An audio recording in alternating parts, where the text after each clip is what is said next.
What's up, people? It's your man Urban Lover coming from the Herbmobile. Hey.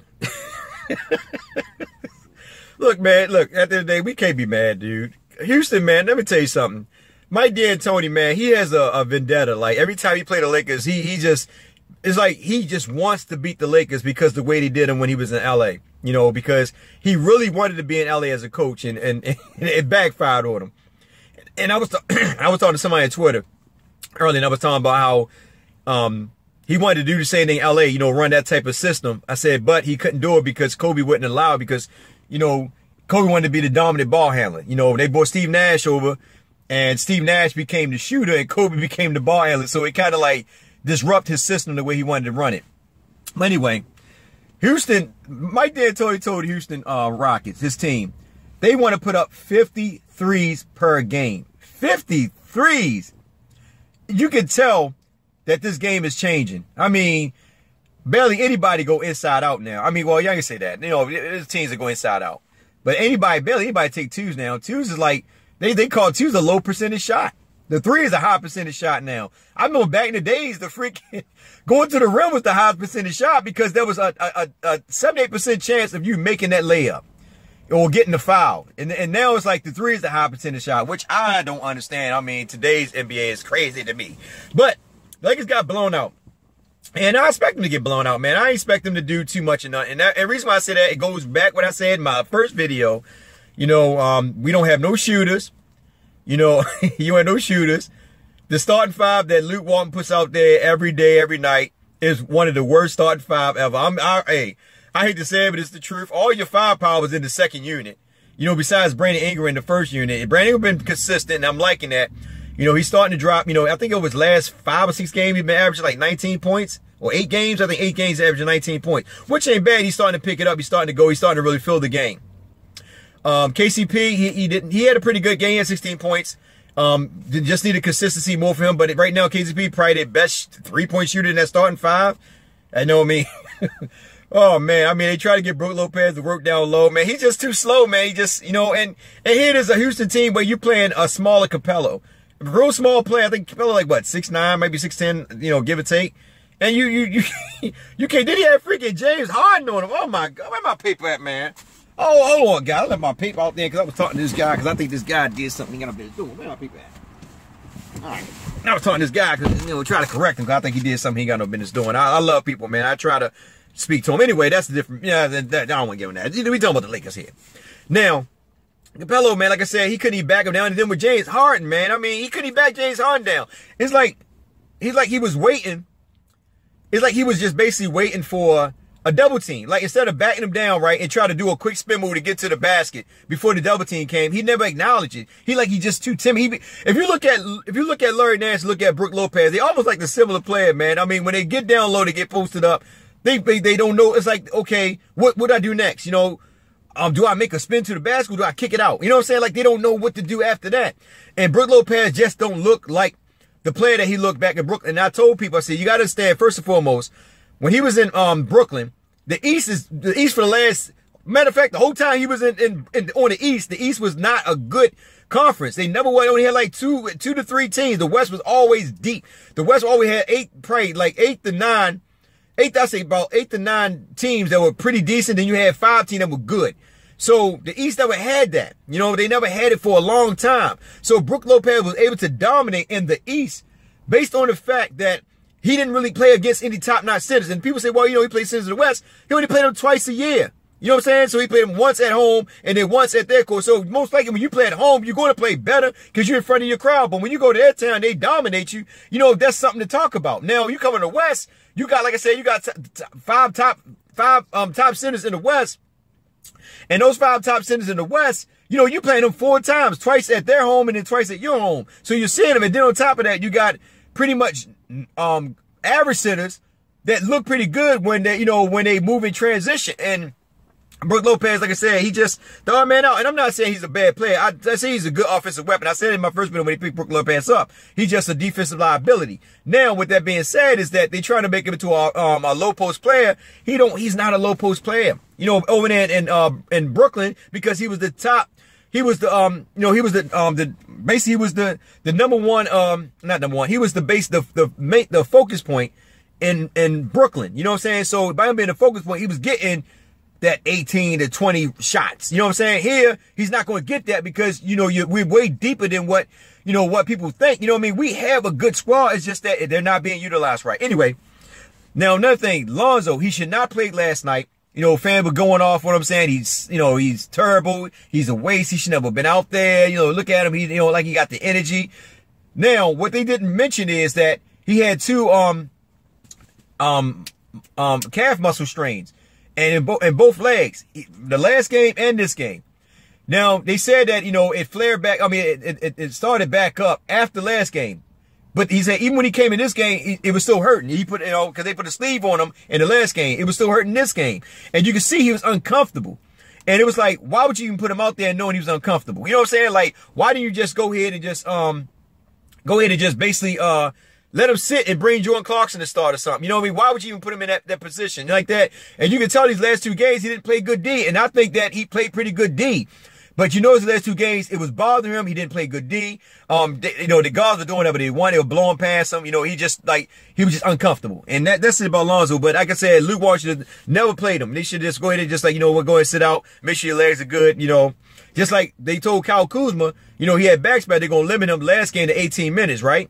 Because they want to watch his back. Then why they do the same with Lonzo? Lonzo, your calves messed up. Why you put him out there, you know, to look like a mark? No, like basically like a dud. You go out there, you put him out there in front of all these people, and then you get the haters something more to say about it. Like, what are y'all doing? Like, why you just ain't sit him down? Anyway, it is what it is. Now, Lopez, like I said, I got a lot of things about it. Lopez, he tried to establish an inside post. They tried to establish an inside post with him. You notice that it didn't work.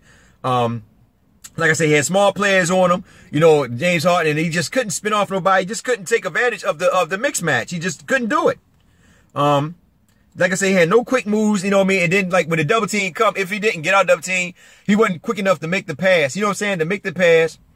Or just try to get to the basket. He just wouldn't take advantage of the double team, the mixed match.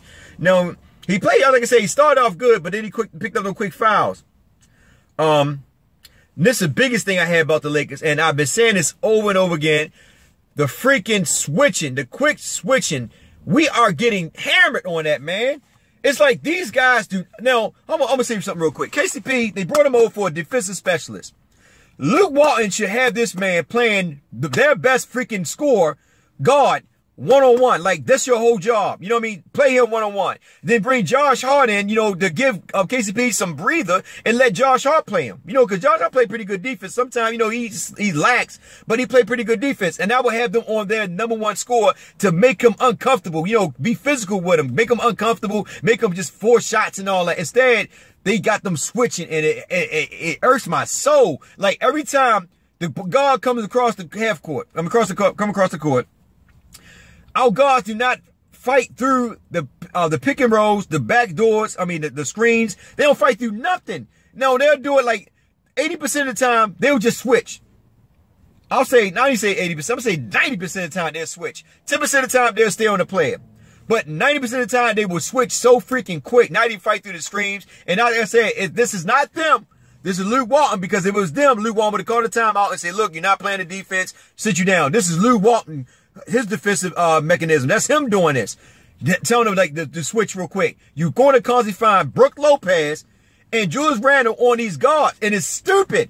You know, like, why is Julius Randle on these guards? And I'm not saying Julius Randle a bad defender, but you putting him in foul trouble. And this is James Harden and Chris Paul we talking about. This ain't the Denver guards or the Chicago Bulls guards. This is a top elite team. You know what I mean? Where all their scoring come from their guards. You know, Gordon, Paul, and freaking Harden. So you putting Julius Randle and Brook Lopez on the switch on these guys. These guys are breaking them down. They get to the paint. Brook Lopez is too slow to get back there because he shouldn't be out there all the way to the top of the key playing defense anyway. It's stupid. You know, so you break those. So you fly past Brook Lopez. Then it's basically, you know, any man for himself, because what happened? The defense collapsed. They come over to help out.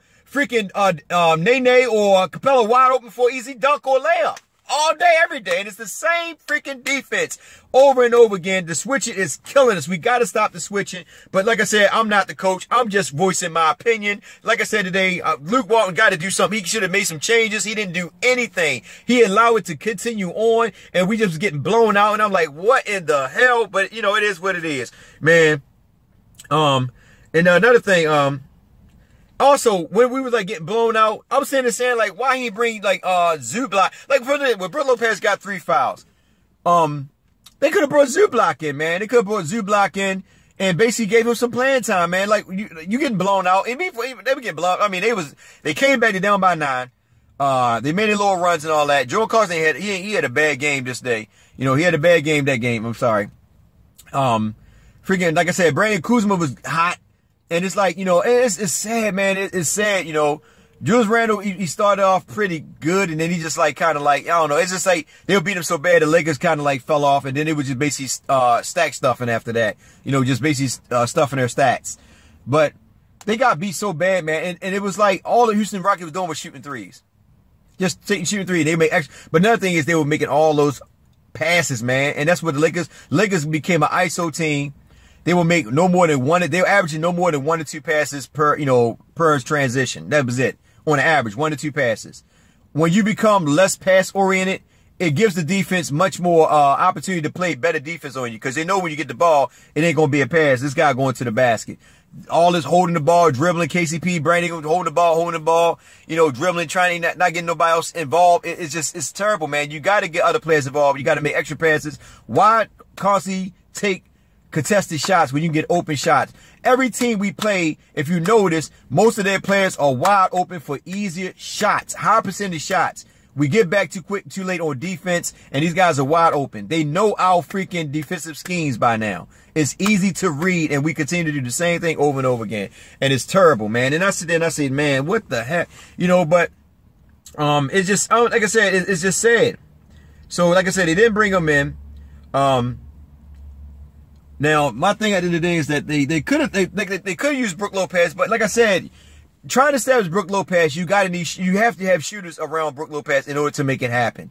Because when the double team comes, he's going to pass it out, and that's what's killing us. We don't have no shooters, man. I mean, no per shooter. The best shooter on the team is Kyle Kuzma, and then it's probably KCP. I mean, when he's consistent, he'll knock it down. He don't have no problem knocking it down. Brandon Ingram doesn't take that many shots. He likes to drive, and there's nothing wrong with that. But you got to like work it in between. You got to work it together. And I think over the course of time, it's going to be a point in time where Kyle Kuzma got to start. He got to start, and he can't play power forward. I'm letting you guys know that right now. He can't play power forward. It's getting dark, so I'm getting dark. He can't play power forward because you see when he play power forward, man, they were just doing whatever they want down low to him. He's like I told you, he's like a small forward in a power forward body, man. I think they got to try him at the small forward. You got to try him at the small forward. Like I said, that's just me. I know KCP. I know a lot of people like KCP, but I would bring KCP off the bench with Jordan Clarkson, or bring KCP in defense, on defensive specialist, or depending on the matchup. If they got like a small, like if they run a 6'8" power forward, then y'all put Kuzma at the power forward spot, and then let Brandon play the 3. But I would put Brandon at the 2 only because he likes to go to the basket. He like to go to the basket. He made a nice little couple passes too, but it is what it is, man. We got blown out, man. Houston is a freaking lead team, man. Like I know. Mike D'Antoni loved it. Like I said, he was kind of upset when he left LA because he probably felt in his heart that he could have been the coach that LA needed, but it didn't work out the way that he wanted to work out. And every time we play Houston, or anytime we play just any team that Mike D'Antoni coach, he has a personal vendetta against us. He's going to try his best to blow us out. Why did I say that? Go back in the last 2 minutes of the game. He still had his starters in. And they were still taking threes. So he wanted to blow you out because he sit back and smile with that little Chinese smile. It's getting dark. Y'all can't see me. God dang it. Boy, I'm sexy. But anyway, it is what it is, man. We lost the game. We're I think a 5-game losing streak or something like that, man.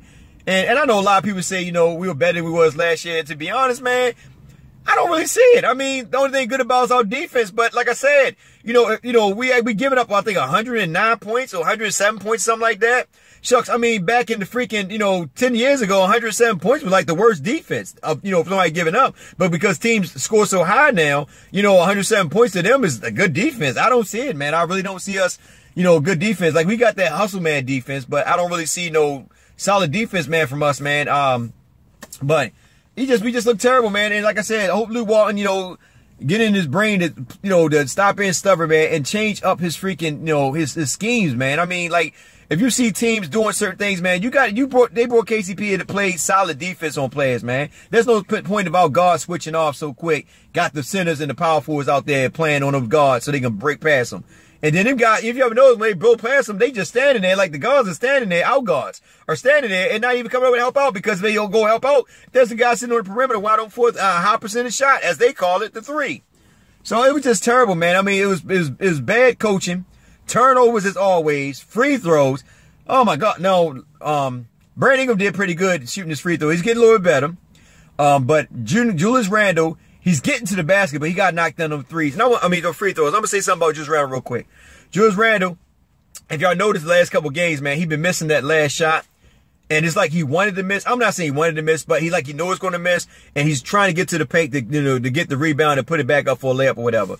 He got to make them shots. If you're going to get to the free throw line, you got to make them shots. It's getting darker. The more moss out here, the darker I get, the more dark and lovely I get too, like Barry White, Let me hold you down, Lakers, because the Lakers, they need some inspiration from me. Nah, man, but real deal, look, y'all can just see my white teeth. That's all you're going to see. Yeah. Now, my teeth ain't white as Mike, but hey, it's almost there, baby. But look, yeah, hey, we got the rest. We need the rest. I'm hoping Luke Wall, and that's another thing. Luke Wall got to stop being passive, man. He got to start putting fire on these boys' butt. You know what I mean? There's no way that you're going to sit there and let a team blow you out like that, man. You got to put fire on these boys' butt. This is the product you putting out on the floor each and every day, because at the end of the day, and I know Luke Wall is a rookie coach. He's still learning the game and stuff like that, but you got to take blame for some stuff too. You can't always say the players. You're doing the same Byron Scott was doing. The players. Nah, dude, it's your rotation, your time management. This has been going on for the last 2 years, brother. It's obvious to see. We as fans, we sit back and we watch it. If we know we see it, I know you see it.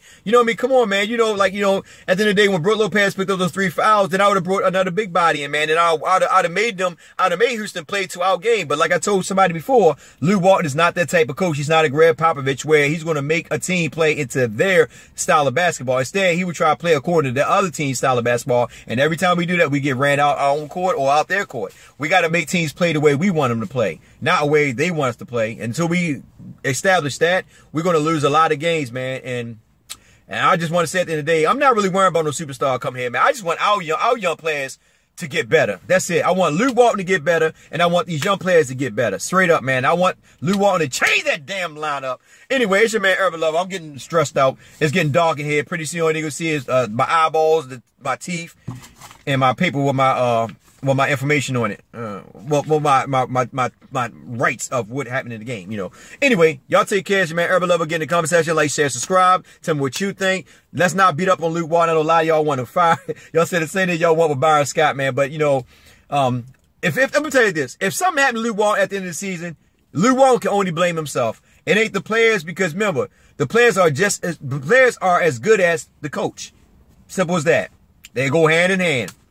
With that being said, y'all take care. I love you guys. Y'all have a blessed one. Be safe out there, because the world is going up in flames. Y'all take care.